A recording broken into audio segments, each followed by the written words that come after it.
Y, y voy a tratar de ser muy breve en esta clase y de hacerlo un poquito lo más conceptual que se pueda para que a todos les quede muy claro. Si existen dudas, traté de hacerlo. Esta es una clase que la dimos para medicina interna acá en el instituto. Entonces, estaba pensada en que se iba a dar por línea y que no íbamos a tener mucha interacción con el auditorio. Entonces, los casos clínicos yo se los explico. Trato de que con los casos clínicos me lleven o puedan ustedes afianzar mucho mejor el conocimiento y lleven una línea de pensamiento en el que se pueda volver lógico al momento de presentar una prueba de química hepática. Lo primero que me gustaría decirles es que las pruebas de función hepático en realidad no son pruebas de funcionamiento hepático. Se le debe de llamar química hepática, porque nosotros no estamos midiendo el funcionamiento del hígado. Creo que está abierto algún micrófono.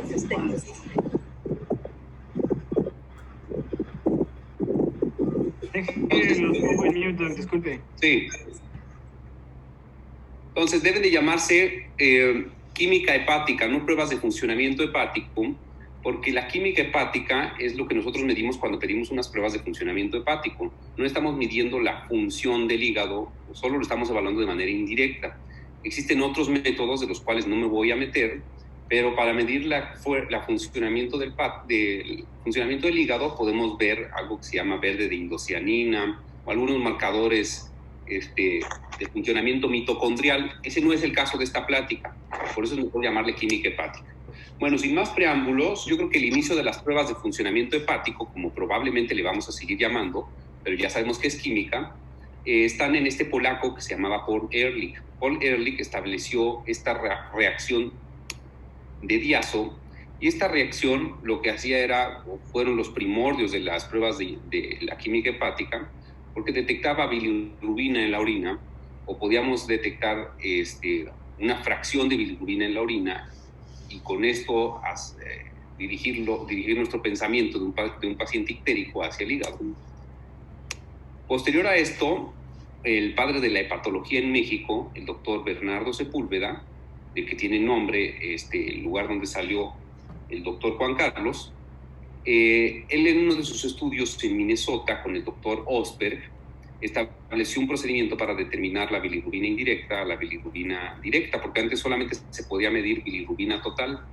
Entonces, él es el papá de la hepatología en México y tiene importantes estudios también en la amebiasis en México. Quizá este es uno de los principales trabajos que estudian o que se basan en inmunoquímica. Actualmente la química hepática se establece a partir de electroquímica.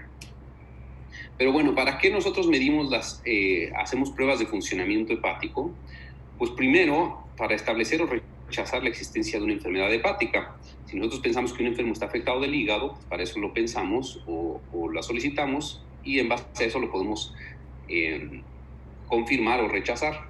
Para orientar una probable etiología, para estimar el grado de afectación, y yo creo que lo más importante aquí va a ser estimar una probable etiología de la afectación de la química hepática, estimar un grado de afectación, y esto quiero recalcárselos a lo largo de la plática, no tiene una relación directa con el pronóstico, pero sí con el grado o la extensión de la afectación del hígado, y para establecer un control y seguimiento de una enfermedad ya diagnosticada como hepatitis autoinmune y evaluar respuesta. Ninguna química hepática es específica de ninguna enfermedad y solo nos va a ayudar a pensar en una u otra, pero para continuar un abordaje. No son diagnósticas, son sensibles. Hasta el 2.5% de la población sana puede tener una química hepática alterada. ¿Y esto por qué es? Pues porque en estudios originales introdujeron a un grupo poblacional para establecer normalidad que tenían enfermedad hepática subclínica. La gran mayoría de ellos tenían esteatohepatitis. Por ejemplo, el 16% de los pacientes con virus de hepatitis C, al revés de lo que les acabo de plantear, tienen valores normales de enzimas hepáticas, sin que esto traduzca que el hígado no se encuentra inflamado. O sea, al revés, tampoco enzimas hepáticas normales traducen en hígado sano. Hasta el 13% de los pacientes con NASH, que es esteatohepatitis, tienen valores normales de las enzimas hepáticas, y esto solo lo podemos diagnosticar por biopsia. Pero bueno, pensando en esto, pues se hicieron varios estudios. De los que más hay de química hepática es en Gran Bretaña. Este que se hizo en el hospital de Birmingham, con 130,000 pacientes, a todos les midieron química hepática de manera aleatoria y sin sospechar ninguna enfermedad, y el 30% de ellos tuvieron algún valor anormal, sobre todo de transaminasas. En Tayside, Scotland, que es una serie de pacientes, de 364,000 pacientes, a todos les pidieron química hepática sin sospechar ninguna enfermedad, y el 20% resultó anormal. Y de este 20% lo siguieron a 5 años y solo el 1% desarrolló enfermedad hepática. Entonces, de ahí radica la importancia de este siguiente estudio para establecer los valores pues, realmente normales de las transaminasas. Entonces, de la ALT, que es mucho más específica del hígado, este es el estudio más reciente que hay de 2017 que establece los parámetros que debemos nosotros de tomar independientemente del parámetro de normalidad del laboratorio para considerar una ALT normal en un hombre y una ALT normal en una mujer.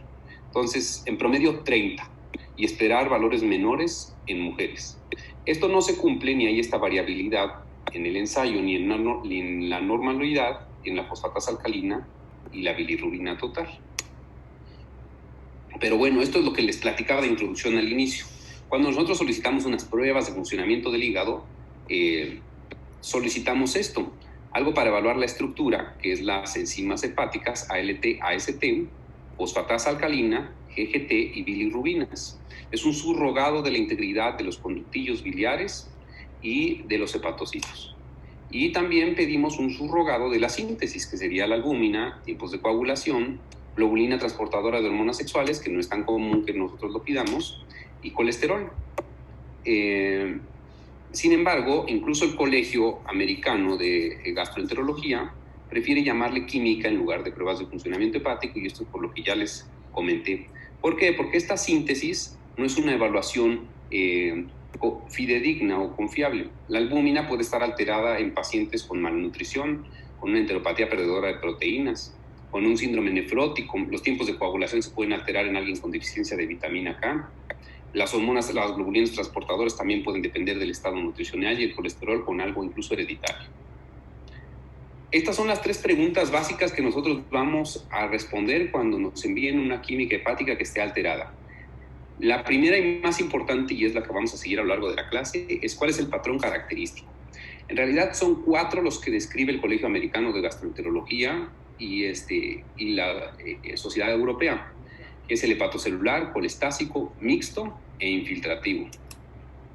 La siguiente pregunta, y ahorita vamos a ver cada uno de ellos, es ¿cuál es el área geográfica donde se está dando la elevación de las enzimas hepáticas? ¿Qué edad tiene? No voy a pensar en lo mismo en un niño con 2,000 de transaminasas que en un adulto de la tercera edad con 2,000 de transaminasas. ¿Tiene alguna enfermedad conocida el paciente? ¿Tiene algún tipo de síntoma extrahepático? ¿Alguna manifestación cutánea? ¿Alguna enfermedad autoinmune? ¿Tiene medicamentos o consume algún tipo de medicamentos o consume herbolaria, que es lo más común en México y lo que siempre hay que preguntar y repreguntar? Y la última pregunta que nosotros vamos a hacer es ¿cuál es la temporalidad de la elevación de las enzimas hepáticas? Es decir, las enzimas hepáticas se elevaron de un día para otro, han fluctuado, se elevaron desde hace un mes y el incremento ha sido progresivo, se elevaron, se normalizaron, regresaron a la normalidad. Entonces, estas son preguntas que vamos a ir haciendo porque nos van a dar una pista lógico-cognitiva de qué pensar en el momento que nosotros vamos a abordar un paciente. Entonces, los patrones son lo que les decía. El famoso índice R que ustedes ven del lado izquierdo hacia arriba, que es la ALT dividida entre la fosfatasa alcalina. Y en base a ese índice R, nosotros podemos establecer si es un patrón colestásico, hepatocelular o mixto. Entonces, colestásico se define como un índice R menor a 2. Quiere decir que la fosfatasa alcalina está más elevada que la ALT. Entonces se eleva bilirrubina, GGT y fosfatasa alcalina. El patrón infiltrativo característicamente es un patrón crónico que eleva de manera suave fosfatasa alcalina, GGT, puede elevar algo de AST, ALT, pero no eleva bilirrubinas. El patrón hepatocelular pues eleva principalmente ALT y también puede elevar AST, pero el marcador fidedigno es la ALT y por consecuencia va a tener un índice R mayor de de 5. Si es entre 2 y 5, pues va a ser un patrón mixto. Y hay otra entidad que no es como tal un patrón de la química hepática, que es la hiperbilirrubinemia aislada. La hiperbilirrubinemia aislada es cuando nosotros tenemos una elevación de las bilirrubinas que tienen una etiología hepática en el contexto de una estructura biliar normal y de una estructura lobulillar también normal. Es decir, la causa de la elevación de las enzimas o la causa de elevación de las bilirrubinas es de origen hepático, no está hemolizando el paciente, pero las enzimas del hígado son normales. Entonces eso lo vamos a ver al final. Bueno, el contexto rápido, hay que ver que en México 1 de cada 2 hispanos tiene hígado graso. Entonces vamos a pensar más en una elevación crónica de enzimas hepáticas, asintomático, en que un paciente tiene hígado graso en lugar de pensar alguna otra enfermedad rara. La incidencia de colangitis biliar primaria en Australia es mucho mayor que en Asia. La mutación para hemocromatosis es mucho mayor en el norte de Europa que en los afroamericanos. En Gran Bretaña, por ejemplo, es la primera causa de elevación de enzimas hepáticas la tóxico-isquémica. Hay muchos pacientes intoxicados por paracetamol allá. Entonces es más común que pensemos allá que un paciente viene con DILI en lugar de que venga por hepatitis A, como sería en México. La hepatitis autoinmune, esto es algo importante, no tenemos una prevalencia exacta en México, pero también hay que pensarla. Wilson no la vamos a pensar en alguien de 75 años, la vamos a pensar sobre todo en niños y en adolescentes. Bueno, ¿cuáles son los signos de hepatopatía crónica que nosotros vamos a buscar al momento de abordar un paciente? Hay muchos, aquí les pongo a grandes rasgos: ictericia, eritema palmar, red venosa colateral, vamos a buscar también telangiectasias. Este es un anillo de Kaiser-Fleschner, característico de un paciente con enfermedad de Wilson. Se presenta en el 100% de los que tienen afectación neurológica y solo en el 50% de los pacientes que tienen enfermedad de Wilson, que es una enfermedad por depósito de cobre. ¿Qué es lo más importante de la exploración física que les quiero recalcar aquí? Somos malos para identificar pacientes con cirrosis solo con ver y palpar. ¿Cuál es lo más específico para decir este paciente tiene cirrosis? Pueden visitarlo en este artículo del JAMA, que es la red venosa periumbilical o la red venosa colateral, y que podemos identificar de esta manera que el paciente probablemente tiene cirrosis. Todo lo demás que se ha descrito, que es un subrogado clínico de la cirrosis, como hiperemia palmar, telangiectasias, tienen baja especificidad y sensibilidad para el diagnóstico de cirrosis. Bueno, les voy a ir platicando de 10 casos a lo largo de la plática para que sea mucho más llevadera y se pueda afianzar el conocimiento. Y es importante que aquí pongan atención para que traten de desmenuzar muy rápido y sencillo el caso. Entonces, el primer caso es un hombre de 32 años, es economista, no tiene enfermedades previas y se le diagnostica COVID-19 el 6 de mayo de 2020, el cual nunca se trató ni se agregó ningún tipo de fármaco fuera del récord. Este es un paciente real que tuvimos aquí en el instituto. Ingresó el 15 de mayo del 2020 al instituto con una tensión arterial de 50-20, con 132 latidos por minuto, saturando al 62%, una FiO2 del 60%, estuproso y un lactato de 6. O sea, esto es 9 días después de que se diagnosticó con COVID. Se inicia reanimación, se le dio ventilación mecánica invasiva y pues dentro de los laboratorios le solicitamos una química hepática y resultó así. Una bilirrubina total de 2.5 a expensas de directa, pero les pongo en rojo lo alterado. Ya se fijaron que una AST de 2300 y ALT de 1700, el resto de las pruebas del hígado se encontraron normales. Entonces, se le solicitó después una DHL que fue en 2350 y pensando en una probable etiología isquémica, pues se le solicitó una tracta trifásica de hígado, la cual resultó normal. Es decir, la porta, la arteria hepática y las suprahepáticas, las venas suprahepáticas estaban permeables.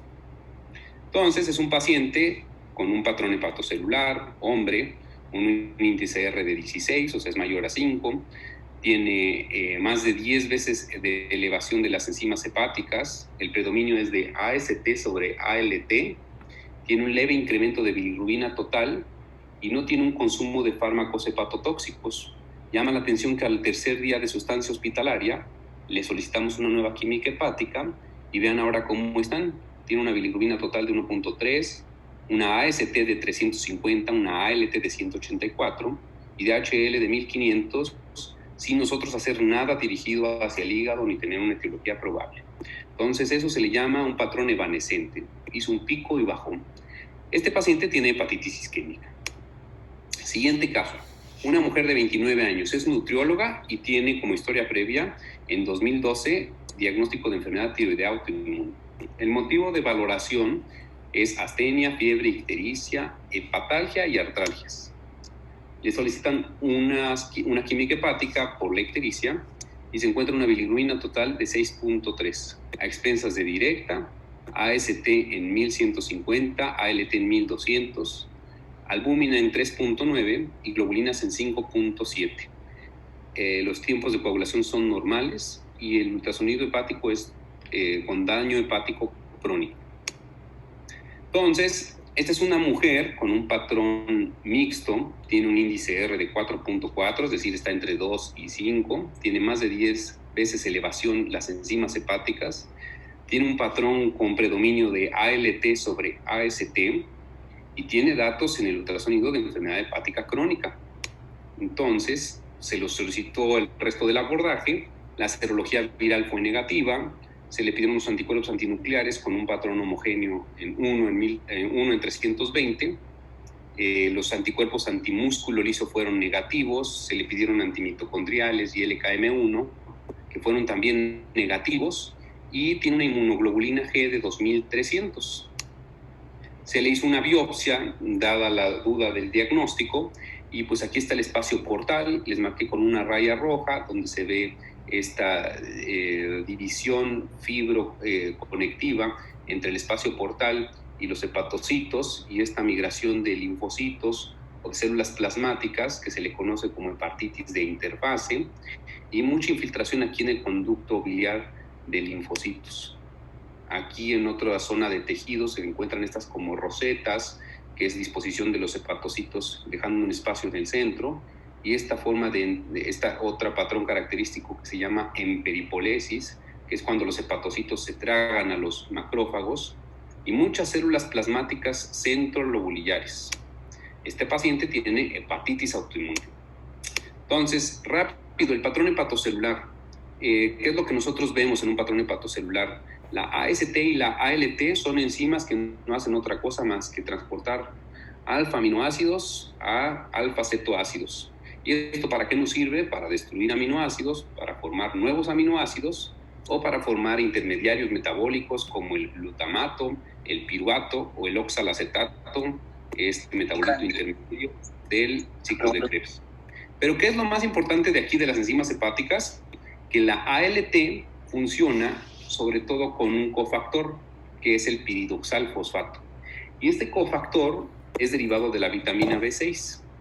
Esta vitamina B6 está muy disminuida en los pacientes con enfermedad hepática alcohólica. Entonces, por eso es que los pacientes con enfermedad hepática alcohólica elevan en un patrón de 2:1 la AST sobre la ALT, porque la ALT depende mucho más de este cofactor, que no lo tiene, por lo tanto no se puede producir, no se puede elevar en caso de inflamación, y por eso se eleva mucho más la AST que la ALT. Mientras más se pierda la relación, mayor especificidad hacia enfermedad hepática alcohólica. ¿Dónde se localiza la AST y la ALT? Pues ya saben que la AST no es específica, está además en músculo esquelético. La ALT también puede estar en músculo esquelético y en riñón, pero en menor proporción. Es mucho más específica del hígado. A nivel hepático o a nivel celular, la AST vive tanto en el citosol como en la mitocondria, y la ALT se pueden acordar de la L, de lonely, de que se encuentra solamente en el citoplasma, y esto tiene una traducción importante. Ahorita les voy a decir también dónde está de acuerdo a la distribución acinar, pero solo recuerden que la AST se encuentra en la zona 3, la ALT no tiene un predominio claro, pero está más hacia el conducto biliar, y pues aquí lo pueden ver muy fácil. Este es un lobulillo, una imagen anatómica hepática y una imagen funcional. La imagen funcional pues es el acino. Mientras más se acerca a la vena centrolobulillar, mayor concentración de AST. Mientras más se aleja, mayor concentración de ALT. Mientras más te acercas a la vena centrolobulillar, menor concentración de oxígeno. Y este es el motivo por el cual aquí se ve un corte histológico, el espacio porta, la triada portal, vena centrolobulillar, y esta zona está llena de AST. Mientras más nos alejamos, mayor concentración de ALT.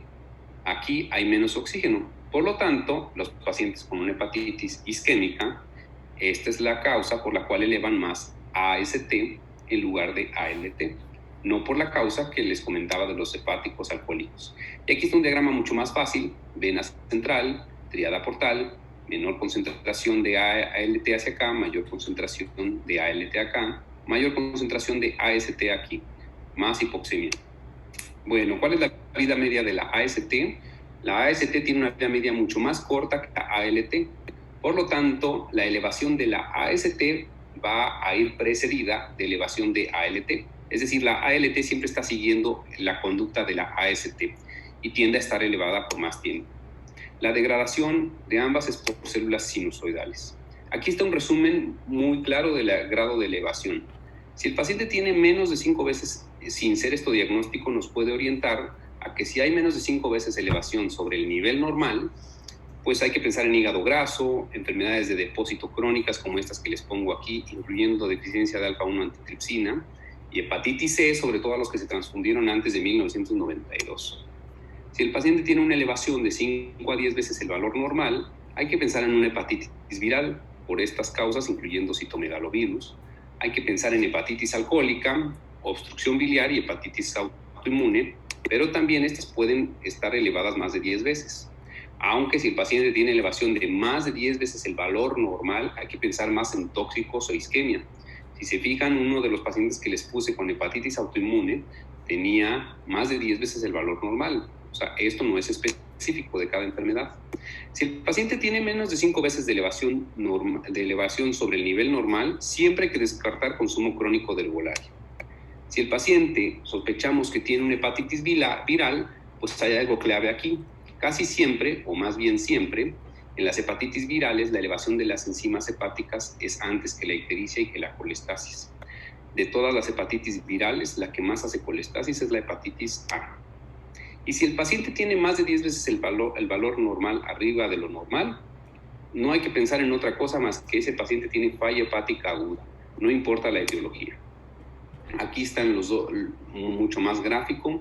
Aquí está la paciente que les puse con hepatitis autoinmune. Si se fijan, tenía mucho más elevación de las enzimas hepáticas, pero más o menos aquí andan en el debut las hepatitis autoinmunes. Las hepatitis tóxicas o isquémicas elevan mucho más las enzimas hepáticas. Y ven aquí como la cirrosis o hepatitis crónicas infecciosas como B o C pueden estar más sobre estos rangos. Este diagrama o esta gráfica me gusta mucho. Ejemplifica muy bien los dos ejemplos que les puse, bueno, el primer ejemplo que les puse hasta ahorita. Si se fijan, en verde y en amarillo están en verde enzimas hepáticas y en amarillo bilirrubina, en una hepatitis isquémica. Mucha elevación de transaminasas, poca elevación de bilirrubinas, y es un patrón evanescente, en espiga. En un paciente con hepatitis viral está representado en naranja y en azul. En azul, mucha elevación temprana de transaminasas sin llegar a ser más de 100 veces, ni más de 75, ni más de 10, y una elevación lenta, paulatina, pero prolongada de bilirrubinas. Y esta puede durar 4 a 6 semanas por la fracción de la bilirrubina que se queda pegada a la albúmina. Puntos clave de un patrón hepatocelular. Cuando te encuentres con un paciente con hepatitis viral, la elevación de ALT siempre va a ser mayor que AST y va a haber hiperbilirrubinemia, sin que esto sea específico de cada patología. Si es isquemia, estos casi siempre elevan más AST sobre ALT.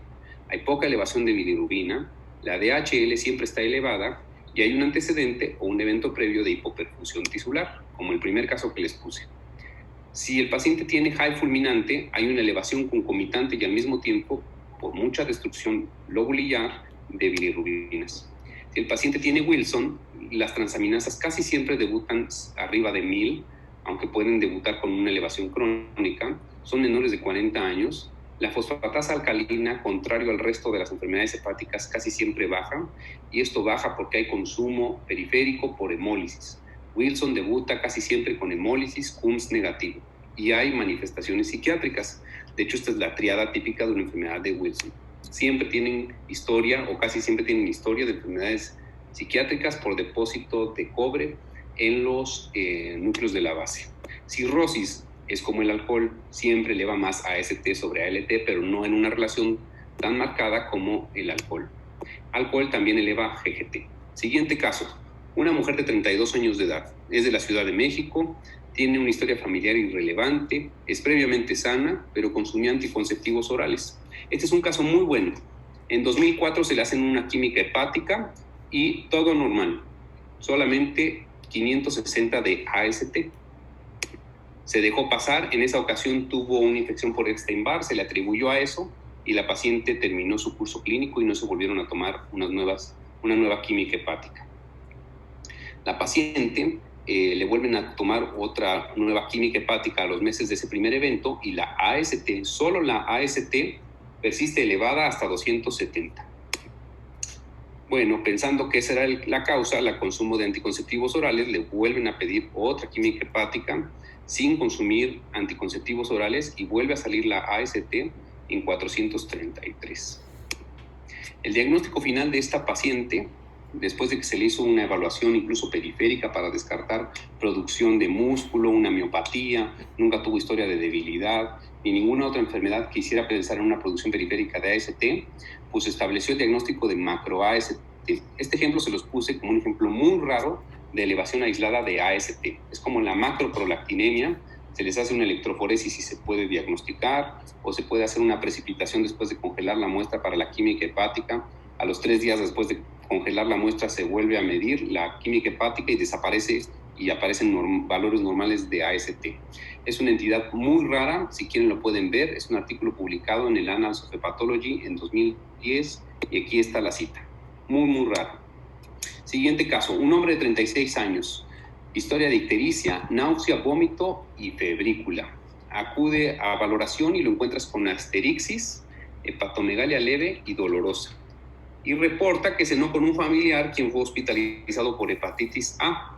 Le hacen una química hepática por la ictericia y lo encuentran con ALT de 8000, AST de 7000, fosfatasa de 188, INR de 2.4 y una bilirrubina total de 10. Entonces, es un paciente con una elevación de más de 10 veces el valor normal de las enzimas hepáticas, con una colestasis concomitante y que tiene antecedentes de exposición a hepatitis A. ¿Saben qué es lo que pasa con este paciente?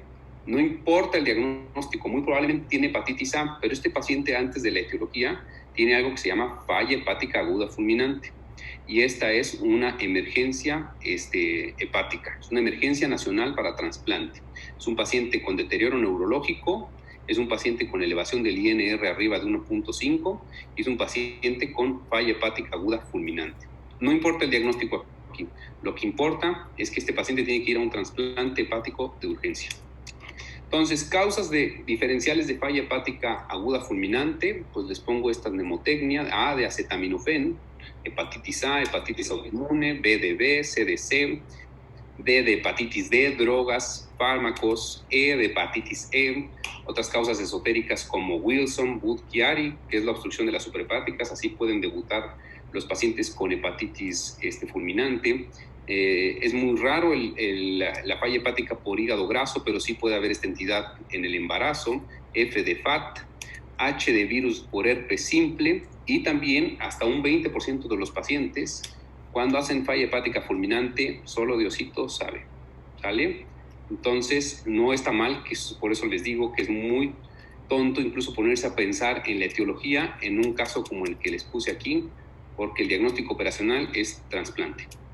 Bueno, siguiente caso, un hombre de 43 años, previamente sano, tiene un índice de masa corporal de 23, no tiene historia de consumo de alcohol, no consume medicamentos, está asintomático y lo envían a tu consulta con unas PFHs alteradas. Las revisas, todo es normal, no tiene datos ni siquiera indirectos para pensar en que seguramente es cirrótico, tiene una AST de 68, ALT de 72, albúmina, tiempos normales. Le pides como parte del abordaje serología viral, la cual es normal y tiene anticuerpos para todas las enfermedades autoinmunes hepáticas negativos. Entonces se le solicita un índice de saturación de transferrina, el cual sale arriba de 65 y tiene una ferritina basal de 868 y una hepsidina baja. Probablemente este paciente tiene una mutación homocigota para hemocromatosis. Entonces, lo que les quiero poner de ejemplo en este caso es cómo abordar una elevación crónica asintomática de enzimas hepáticas. Y solo hay que seguir este algoritmo para no perderse. Siempre que llegue un paciente con una química parecida, considerar el contexto clínico. Si el paciente tiene causas extrahepáticas, quitarlas. Si el paciente tiene alcoholismo y medicamentos, hay que quitarlo y reevaluar. No está mal, en un contexto como el que les acabo de poner, reevaluar en 3 a 6 meses. Esto no pone en riesgo la vida del paciente. Si la elevación persiste, si la elevación no persiste, se dejan las cosas así. Si persiste, hay que buscar estas 3 principales etiologías. Hay que descartar hepatitis viral, hay que buscar hemocromatosis y hay que buscar autoinmunidad. La respuesta a estas es negativas, hay que buscar Wilson, deficiencia de alfa-1-antitripsina y enfermedad celíaca. Si nada de esto se encontró, probablemente el paciente va a terminar en biopsia y va a ser NASH. En nuestro medio hay que pensar primero en NASH y después en todo lo demás. Puntos clave de un paciente con elevaciones leve, crónicas y asintomáticas. Los pacientes con hepatitis autoinmune en este contexto generalmente son mujeres entre 30 y 50 años, elevan más ALT, tienen globulinas elevadas y tienen otras enfermedades autoinmunes, enfermedad tiroidea autoinmune, colangitis biliar primaria, esclerosis sistémica, etc. Si el paciente tiene deficiencia de alfa-1-antitripsina, estos debutan con un patrón característico, como les comenté, elevan poco las transaminasas, tienen una historia familiar de deficiencia de alfa-1-antitripsina, tienen diagnóstico de enfisema antes de los 50 años y son jóvenes. Hemocromatosis, que es el ejemplo del paciente que les puse, tienden a elevar menos de 200 las transaminasas, tienen historia familiar de hemocromatosis, aunque la penetrancia de la mutación no tiene una correlación directa, hacen algo a veces que se llama diabetes bronce por la coloración que tienen y además hacen diabetes por infiltración pancreática, tienen también infiltración cardíaca y hacen insuficiencia cardíaca, insuficiencia suprarrenal, hipogonadismo y artritis. Estas últimas son las más difíciles de tratar con los quelantes de hierro. Si el paciente tiene hígado graso, pues tiene todo lo del síndrome metabólico y eleva GGT. Si el paciente tiene cirrosis, tiende a elevar más AST sobre ALT. El nivel o el grado de elevación de transaminasas realmente no tiene mucha correlación y tiene también datos de hipertensión portal o insuficiencia hepática. Si es alcohol, elevan AST sobre ALT, elevan GGT, tienen historia de consumo de alcohol y esto es aquí fácil e importante. Casi todos tienen volumen corpuscular medio también elevado. Si tienen hepatitis viral, puedes pensar cuando tienen también ALT sobre AST más de 1, historia de transfusiones antes del 92, son usuarios de drogas intravenosas, más que nada contexto aquí. Si son enfermedades infiltrativas, elevan más ALT. Y si son causas no hepáticas, que esto es importante también pensarlo, hipertiroidismo incrementa las pruebas de función, incrementa la ALT por una regulación a la alta. La enfermedad celíaca hasta en el 10% de las ocasiones puede elevar la química hepática sin tener ninguna afectación directa, es un fenómeno inmunológico. Y la anorexia nervosa puede elevar también las enzimas hepáticas. Siguiente caso, mujer de 34 años de edad, originaria de la Ciudad de México, tiene una hermana con lupus eritematoso generalizado y ella tiene historia de esclerosis sistémica. 6 meses previos empezó con prurito y 1 mes antes con ictericia. Entonces le pides una química hepática y así resultó. 6.5 de bilirrubina total a expensas de directa, tiene una AST de 117, una ALT de 120 y vean, sobre todo fosfatasa alcalina y GGT muy elevadas, tiempos en 1.7. Le haces un ultrasonido, resulta normal, el colédoco se ve bien y pues le continúas el abordaje, le pides serología viral hepática y es negativa, tiene unos anticuerpos antinucleares positivos, anticuerpos antimúsculo liso negativos, pero anticuerpos antimitocondriales positivos. Estos son altamente específicos de colangitis biliar primaria. 95% de estos pacientes elevan este tipo de anticuerpos y esta es una colangitis biliar primaria. Siguiente caso, un hombre de 40 años de edad tiene episodios recurrentes de pancreatitis, ascitis y varices esofágicas y acude a valoración porque tiene fiebre e ictericia. La encuentras con un patrón francamente colestásico, pero muy obstructivo, algo de elevación de AST y ALT, pero mucha elevación de bilirrubina directa. Este paciente se le hace un ultrasonido y se ve el colédoco dilatado. Este paciente tiene colestasis extrahepática. Se le hizo una CEPA y se encontró con un coledococele, que es un quiste de colédoco tipo 3, que no es más que de la dilatación del colédoco en su porción intraduodenal. Se dio un tratamiento endoscópico y se resolvió. Esta es una mujer de 18 años. Hace 2 años tiene una química hepática alterada. Tiene 1 año con prurito y ictericia y no tiene historia de fiebre. Acude a valoración y le pides una química hepática donde se ve una bilirrubina total de 4.2 y una directa de 2. Algo de elevación de enzimas hepáticas y mucha elevación de fosfatasa alcalina y de GGT. El índice R de esta paciente es francamente colestásico. Le haces un ultrasonido normal. Le pides serología viral, es negativa. Anticuerpos antimitocondriales, negativos. Le pides una colangiopancreatorresonancia, normal. Entonces, dado que no había como para dónde hacerse con esta paciente, fue a una biopsia de hígado. La biopsia de hígado pues, nos dejó en las mismas. Dice que inflamación portal, proliferación ductal y fibrosis grado 3. O sea, esto traducido solamente dice que este paciente tiene daño hepático crónico con proliferación hacia el ducto porque ha estado colestásica. O sea, nos dejó en lo mismo. Esta paciente se le hizo la mutación para colestasis progresiva familiar intrahepática y fue positiva. Tiene mutación ABCB4. Esta paciente tiene colestasis progresiva familiar intrahepática tipo 3. Muy raro. Tipo 1 y tipo 2 solo es de niños. Bueno, rápido. El patrón colestásico, les quiero recordar que hay muchas zonas de elevación. Recuerden que es elevación de fosfatasa, GGT y bilirrubinas. La fosfatasa alcalina en el hígado vive en la membrana canalicular del hepatocito, no en el conducto biliar. O sea, vive aquí. La fosfatasa alcalina siempre cuando se produce de nuevo. Entonces hay que formarla y después excretarla. Por lo tanto, no se eleva de manera aguda, de manera tan marcada. También se producen todos estos órganos, incluyendo la placenta y lo que ustedes seguramente ya saben. Tiene una vida media de 1 semana, lo que les decía, incrementa y disminuye lentamente. Y cuando se trata de lesión inducida por drogas, los que tienden a elevar mucho la fosfatasa alcalina de los DILIs son los YECAs y los estrógenos, a diferencia del resto de drogas que pueden dañar el hígado. Esto es importante. Las elevaciones de la fosfatasa alcalina pueden variar con la edad, y estos son los 2 picos. Después de los 60 años, y sobre todo en niños menores de 12 años, se eleva la fosfatasa alcalina sin traducir enfermedad hepática, y esto es por desmineralización ósea u osificación ósea antes de los 12. También el tercer trimestre del embarazo y el posparto tienden a elevar fosfatasa alcalina. Esto ya se los había comentado. Tanto el hígado graso como la hepatitis C tienden a elevar GGT. Otros fármacos que inducen la elevación de la GGT sin traducir patología son anticonvulsivos y alcohol. Pero algo que le gusta elevar la GGT es el alcohol. ¿Dónde se encuentra la GGT? La GGT es una enzima microsomal de origen mitocondrial que se encuentra en las células epiteliales del tracto biliar. Pero también está en túbulos renales, en el páncreas y en el intestino. Por lo tanto, a pesar de que a veces creemos que es muy específica del hígado, no lo es. Se puede elevar en el EPOC, en enfermedad renal y en infarto agudo miocardio.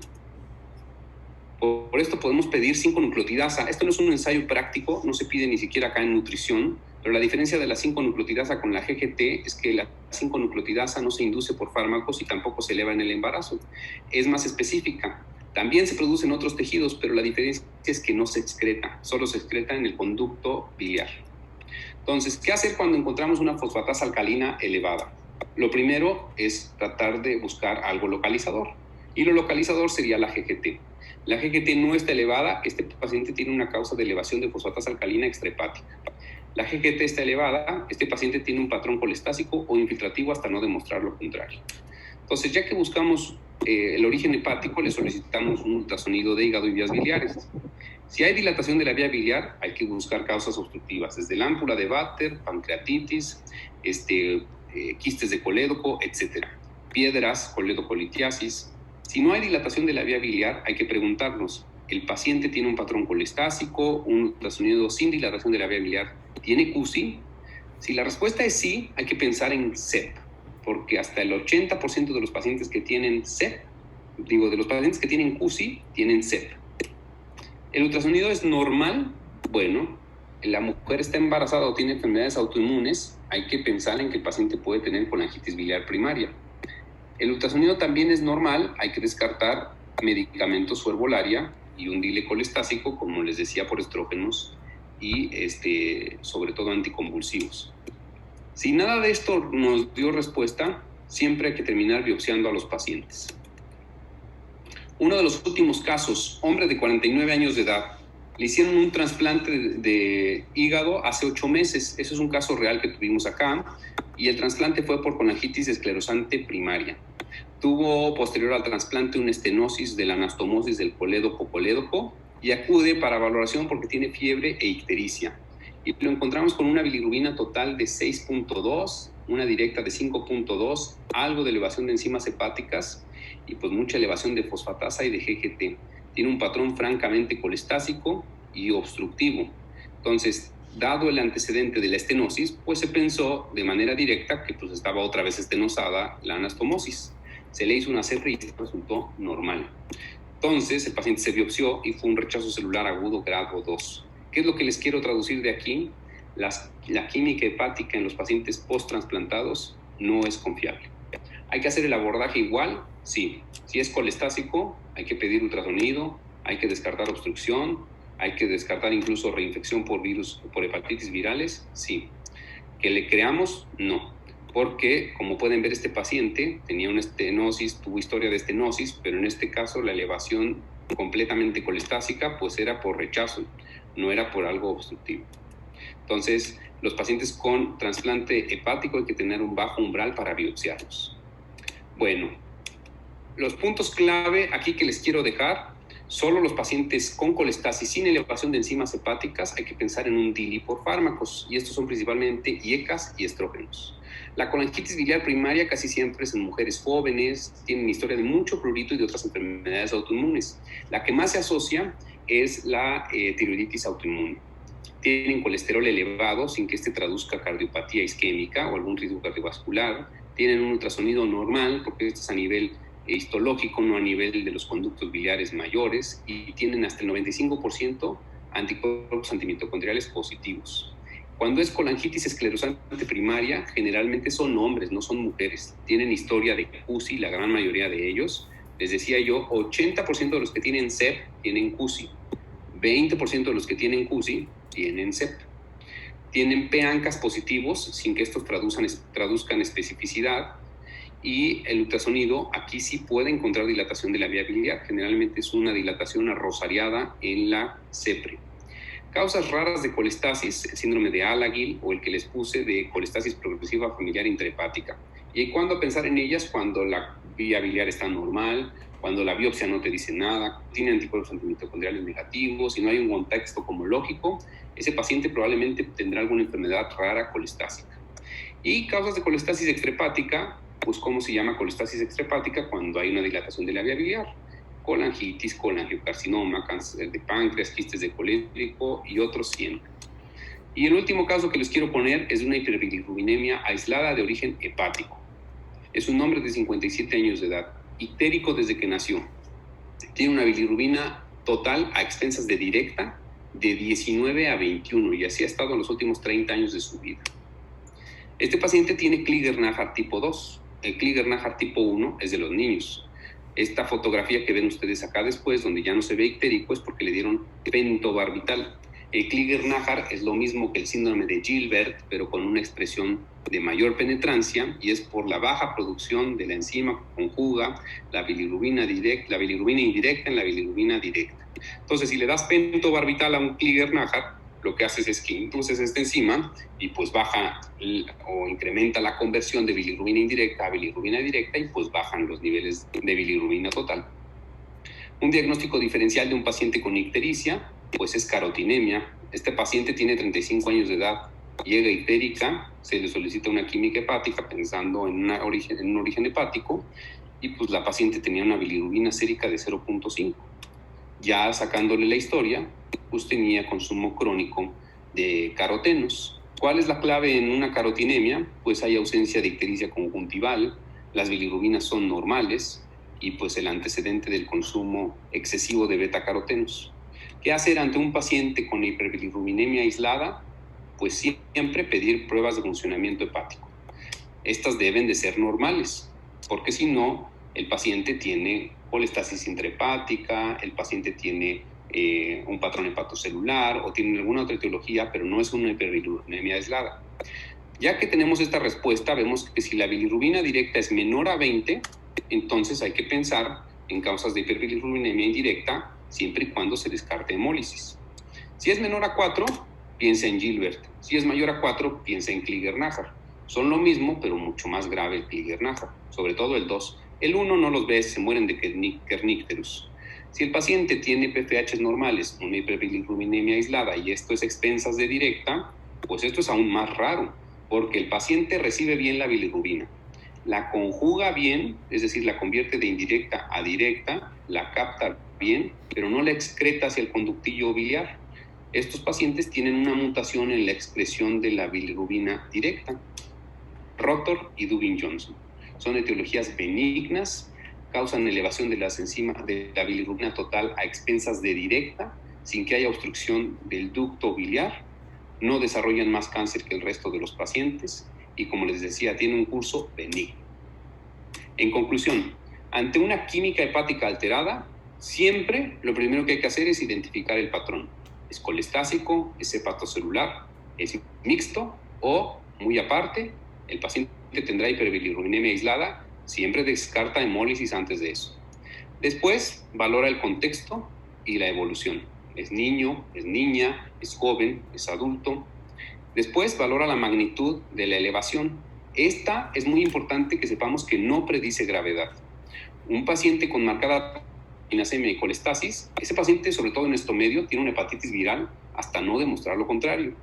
Un paciente que viene con colestasis, pero no tiene elevación de las transaminasas, ese paciente está intoxicado con algún fármaco que sobre todo hace colestasis. IECAS, estrógenos, anticonvulsivos y amoxicilina. Aunque amoxicilina eleva más también enzimas hepáticas. Incluso es una causa de DILI un poco grave. Marcada elevación de enzimas hepáticas y un rápido descenso, o sea, fue esto evanescente, ni siquiera alcanzó a hacer colestasis por destrucción. Este paciente tiene una hepatitis isquémica hasta no descartar lo contrario. Puedes en cualquier medio no solicitar una TAC trifásica y de rápido hacer un ultrasonido que vean las suprahepáticas y la porta. Es muy probable que si hay algo en agudo como un Chiari lo encuentres ahí. El paciente tiene una elevación moderada crónica, piensa primero sobre todo en nuestro medio virus de hepatitis C. Después piensa en enfermedades raras y en enfermedades de depósito. Y obviamente NASH. Siempre interroga 2 o más veces el consumo de alcohol, herbolaria y medicamentos. Nunca es raro que sobre todo los pacientes con falla hepática aguda fulminante, que no se encuentra la causa y que estamos en esos 20% que no encontramos nunca la causa, a los 5 o 7 días llega el familiar con toda la bolsa de medicamentos y consumo de herbolaria. Y lo más importante que se deben de quedar de la plática de química hepática es que siempre deben de pensar en hemólisis y en falla hepática aguda fulminante ante una química hepática, porque todas las etiologías son susceptibles de esperar y de abordar. Las únicas 2 que son potencialmente mortales es hemólisis y falla hepática aguda fulminante, y son una emergencia médica. Y pues eso sería todo. No sé si tengan alguna duda.